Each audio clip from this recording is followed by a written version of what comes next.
Welcome everybody to this Sunday morning service here at Salt and Light Christian Church. The story that I'll be telling you all this morning is about the missionary Amy Carmichael. Amy was born in 1867 in Ireland, and she had a fairly common upbringing for the time.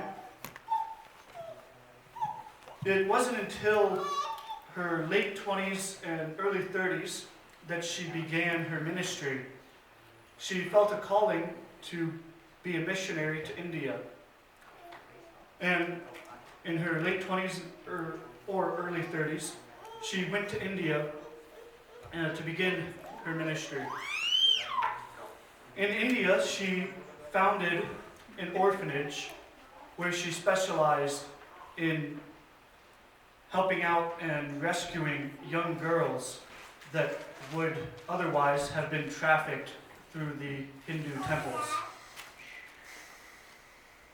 One such example of this, there was a young girl that she found out about who her parents had sold her to one of the Hindu temples in order for the two of them to buy food for themselves.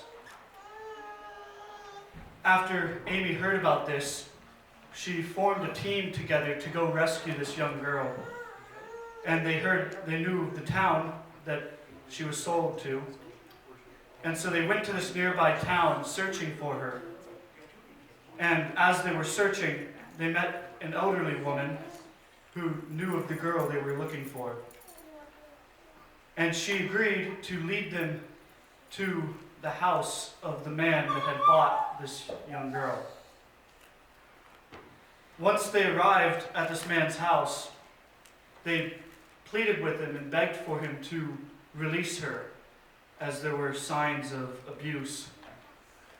However, he refused, and he wouldn't even open the door to his house to discuss it. Instead of giving up, however, Amy and her team kneeled down in front of his house and began fervently praying to the Lord for his help in rescuing this young girl. While they were still praying, a mighty wind rushed down before them, and it was so strong that it blew the door to this man's house wide open. And the man was so astonished and frightened by what he had just saw happen, that he did not even quarrel with them any longer, and he relinquished the girl to them.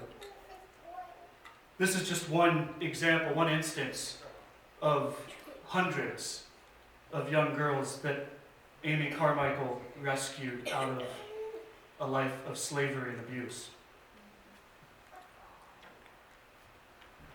Throughout her ministry, she wrote many books and poems discussing the needs that India had for missionaries.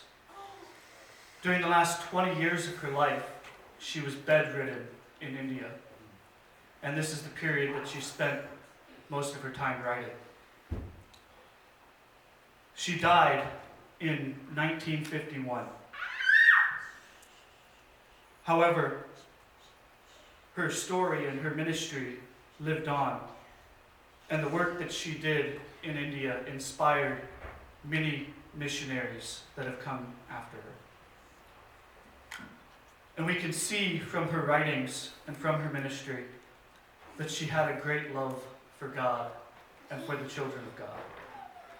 So thank you. Let's bring the music up.